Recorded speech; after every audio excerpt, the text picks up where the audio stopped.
we receive Jesus Christ as our Lord and Savior. Salamat, Panginoon, na namatay ka sa cross. The essence of Christmas is not because of the gifts. It's because of the gift giver. What we focus on is not the gifts. It's not the riches on this earth. We focus on who God is. He's the source, He's the giver, He's full of grace, and He forgives. Kung hanggang ngayon, mga kapatid, hindi mo pa binibigay sa Panginoon lahat ng kabigatan mo, all out ka na. Isama mo pati pamato. Lahat bigay mo sa Panginoon. Kung hanggang ngayon, may iniiwan ka pa sa bulsa mo, bigay mo sa Panginoon. Ang sabi ng Panginoon, bring your whole tithe. No! Bring everything, even yourself. Sabi ng Romans, offer yourselves as a living sacrifice. God doesn't want your offering. God doesn't want your tithes. God wants you. When you come to God, ang gusto lang niya na magpaayos ka sa Kanya. And every time you come to God, pag lumabas ka rito, buong-buo ka. Every time na lumabas ka rito, alam mo na may Diyos na magbibigay kapayapaan sa'yo. Pumupunta tayo sa cross, sa church, hindi yung pagkatapos ng church, kumakain tayo sa labas. No!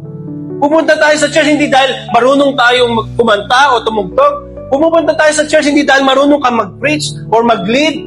Pumupunta ka sa church because Jesus Christ is your Savior. Pumupunta ka sa panambahan because all of these people that you see are the same people that God has forgiven like you and I. Walang anak ng Diyos ang nandito na hindi pinatawad. Alam niyo kung bakit?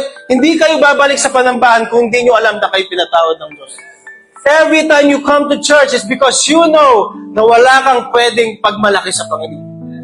Everything that you have comes from Him. Ang sabi nga ni Job, naked I came and naked I will depart. Hubad kang pumunta sa mundong ito. Darating yung araw, hubad ka rin aalis dito. Ang pinapaalala lang ng Lord sa atin, meron ka bang kapayapaan na sinasabi ko, na binigay ko ng matagal sa iyo, na hanggang ngayon, hindi ka pa rin nananampalataya? Do you believe that God can do wonders in your lives? Do you believe that God can restore broken families? Do you believe that God can provide the finances that you need? Do you believe that God can work all things together for good?